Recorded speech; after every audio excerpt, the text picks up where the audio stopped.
আসসালামু আলাইকুম। শুভেচ্ছা নেবেন। হতাশ আমাদের জীবনের প্রত্যেকের সঙ্গে এই শব্দটা ওতপ্রোতভাবে জড়িত। হতাশ বলতে আমরা আসলে কি বুঝি?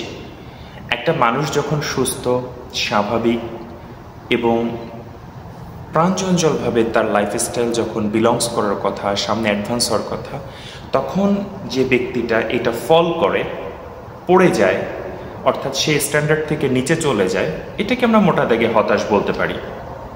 হতাশা কিন্তু আমাদের প্রত্যেকের জীবনেই আছে। ইভেন কি যে কোনো, আমি মনে করি একটা প্রধানমন্ত্রীরও হতাশা হতে পারে এবং হচ্ছেও তাই। বিভিন্ন কান্ট্রির দেখবেন অনেক রেপুটেড পারসন এবং যারা অনেক উচ্চ পর্যায়ে পৌঁছে গেছে, এরকম অনেক হতাশ ব্যক্তি আত্মহত্যার মতো সিলি মিস্টেক তার লাইফে, যদিও অবশ্যই এক্সট্রিমি লেভেল, সেটা তারা করে থাকে। কারণ কি?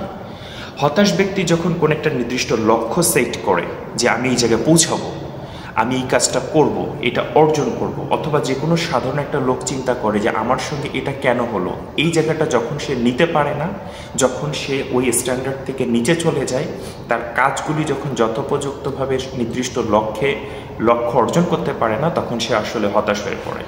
এখন এই হতাশা আমাদের জীবনে আসবে, কিন্তু হতাশ থেকে উত্তরণের উপায় কি? আবার কিছু শ্রেণীর লোক আছে, আমি দেখেছি, প্রপার কাজ করবে না, তারা সঠিকভাবে গাইডলাইন ফলো করবে না, তারা সঠিকভাবে যে অনুযায়ী কাজ করার কথা সেই কাজ তারা করবে না, কিন্তু আবার দিন শেষে বলতেছে আমি হতাশ, আমি এইটা পেলাম না, ওইটা পেলাম না। এটা আসলে কি কখনো গুড স্ট্যান্ড হতে পারে? আমি মনে করি হতে পারে না। কারণ আপনি কাজ করবেন, ডেডিকেটেড হবেন, অর্থাৎ আপনার লক্ষ্যের প্রতি আপনি উৎসর্গ যে লেভেলে করার কথা আপনি সেই লেভেলে করবেন। তারপরে যদি আপনার সেই লক্ষ্য অর্জন না হয়, তখন হতাশা আসতে পারে। কিন্তু এখানে একটা টনিকের মতো যে কাজ বা এটা ধরে রাখার যে কাজ, সেটা হচ্ছে ধৈর্য হারা হওয়া যাবে না। একই কাজ ক্রমাগতভাবে আপনাকে করে যেতে হবে। করতে করতে একটা সময় দেখবেন সঠিক জায়গায় আপনি পৌঁছে গেছেন, যেতে আপনি বাধ্য। কারণ সৃষ্টিকর্তা দেওয়া যে প্রদত্ত নিয়মকানুন আছে, সেখানে বলা আছে আপনি ক্রমাগত যদি প্রচেষ্টা অব্যাহত রাখেন এবং নিজেকে যদি ওই পর্যায়ে উৎসর্গ করতে পারেন আপনার কাজ এবং লক্ষ্যের প্রতি, হতাশ হওয়ার কোনো কারণ নেই। ধৈর্য জিনিসটা প্রত্যেকটা মানুষের, এবং কাঙ্ক্ষিত লক্ষ্যে যারা পৌঁছাতে চেষ্টা করে যাচ্ছেন তাদের জন্য অনস্বীকার্য এবং অনস্বীকার্য। কারণ আপনি অবশ্যই সফল হবেন যদি আপনি ধৈর্য ধারণ করেন এবং তদনুযায়ী কাজ করেন। এটা সোজা একটা হিসাব। আসলে পৃথিবীতে যারা সফল হয়েছে তারা প্রত্যেকে একটা কথা খুব সুন্দর করে বলেছে যে ডিফারেন্ট কোনো ইস্যু নাই, ডিফারেন্ট কোনো রাস্তা নাই, আমি একই কাজ একই রাস্তা একইভাবে করি, কিন্তু ক্রমাগত করি। এই জিনিসটা খুব নোট করবেন যে ক্রমাগত করতে করতে সে একটা সময় সফল হয়ে যায়। তো আমার কাছে যে জিনিসটা মনে হয়েছে, আমি মনে করি যে মানে আপনাকে অত্যন্ত সাহসী হতে হবে, দুঃসাহসী না। কারণ সব জায়গায় দুঃসাহসী কাজ দেয় না। এখন আপনি যদি খুব মোটরসাইকেল ভালো এক্সপার্ট ড্রাইভার হতে চান এবং দুঃসাহস করতে যে ওভার স্পিড করেন, আপনি কিন্তু অ্যাক্সিডেন্ট করবেন। তো একই জায়গায় আমি মনে করি যে মানুষ চিনতে হবে বেশ কিছু কাজের কম্বিনেশন আছে, বেশ কিছু কাজের কম্বিনেশন বলতে সমন্বয় আছে। যেমন আপনাকে টাইমটা ঠিকভাবে ইউটিলাইজ করতে হবে, একই সাথে আপনাকে মানুষ চিনতে হবে। আপনি যাকে তাকেই আপনার সব কথা বলে দিলেন, যাকে তাকেই আপনার সব প্রাইভেসি আউট করে দিলেন, যার তার কাছেই আপনি মানুষ না বুঝে শুনে তার উপর ডিপেন্ড করলেন, দিন শেষে তো আপনি হতাশ হবেনই। কারণ আপনি একটা লোককে উদ্দেশ্য করে কাজ দিলেন, সে দিন শেষে ওই কাজের আউটপুট দেওয়ার মতো পারসন না, ব্যবসায় আপনি লস করবেন। তো আপনাকে সৎ থাকতে হবে, নিজের কাজের প্রতি অত্যন্ত চরম লেভেলের যে টাইম পাংচুয়ালিটি, সততা, এক কাজ ক্রমাগতভাবে ধৈর্যের সঙ্গে করা এবং একই সাথে নির্দিষ্ট লক্ষ্যে পৌঁছানোর জন্য ক্রমাগত প্রচেষ্টা অব্যাহত রাখে কাজগুলি করতে হবে। বন্ধু ভালো, বন্ধু খারাপ।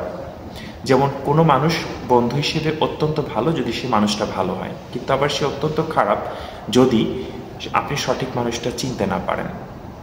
তো হতাশ হওয়া যাবে না। হতাশ আমাদের জীবনের একটি অংশ। জীবন যেখানে আছে, প্রফেশন যেখানে আছে, লক্ষ্য যেখানে আছে, হতাশা থাকবে। এটাকে আপনি চাইলে অ্যাভয়েড করতে পারবেন না। কিন্তু আপনি যদি বুদ্ধিমান হন, আপনি যদি অবশ্যই একজন দায়িত্বশীল ব্যক্তি হন, এই হতাশাকে আপনি কাটিয়ে উঠতে পারবেন। আপনি নিজের উপর আস্থা রাখুন। প্রত্যেকটা দিন আমাদের খারাপ যায় না। হঠাৎ করে আপনার যেদিন প্রথম দিন একটা পা ভেঙে গেল অথবা প্রথম দিন ব্যবসায় ধস নামলো, ওদিন যেরকম লাগে ঠিক সময় যখন আপনি অতিবাহিত করেন, যেমন 1 মাস 2 মাস পরে, আপনার ক্ষত কিন্তু কমে আসে, আপনার ফিলিংসের জায়গাটা কিন্তু আস্তে আস্তে রিকভারি করে, ডেভেলপড হয়। সুতরাং আপনি আবার কাজে লেগে পড়ুন, সেটা ব্যবসা হোক, শারীরিক বৈকল্য হোক, যে কোনো লেভেলে। আপনি হতাশ না হয়ে, আমি মনে করি যে আপনি যদি আগায় যেতে চান, বিভিন্ন জীবনী পড়তে পারেন, কিভাবে একই কাজ হয়তো একই রকম না, এক একজনের মানুষের লাইফে ভিন্ন ভিন্নভাবে তার কাজগুলি আসছে। সুতরাং আপনিও চেষ্টা করে দেখতে পারেন যে এই কলাকৌশলগুলি যাদের লাইফে কিভাবে ট্রমা থেকে, খারাপ সিচুয়েশান থেকে, খারাপ অবস্থা থেকে তারা উত্তরণ ঘটাইছে, এই জিনিসগুলি ফলো করে আপনি আপনার নিজের উপর অ্যাপ্লাই করতে পারেন, এবং আপনি যত করবেন তত শিখবেন। হতাশ হওয়ার লাইফে কোনো কিছু নেই। লাইফ আসলে খুবই সমান্তরাল নয়, লাইফ হচ্ছে উঁচু নিচুভাবেই চলে। কখনো আমরা পড়ে যাই, কখনো কান্না করি, কখনো কষ্ট পাই। This is a part of our life. সুতরাং এই জায়গাটা যদি আপনি একটু মেন্টালিটিভাবে ডেভেলপ করেন, আপনি ভালো থাকবেন। সুতরাং হতাশ আমরা হব না, আমরা সৃষ্টিকর্তার প্রতি অবশ্যই ধৈর্য রাখবো, তার রহমতের প্রতি, বরকতের প্রতি, এবং আমার যতটুকু সামর্থ্য আছে আমি সেই অনুযায়ী কাজ করে যাব। ইনশাল্লাহ আমরা সকলেই সফল হব, ভালো থাকব। আপনাদের সকলের ভালো কামনা করে এখনকার মতো বিদায় নিচ্ছি। আল্লাহ হাফেজ।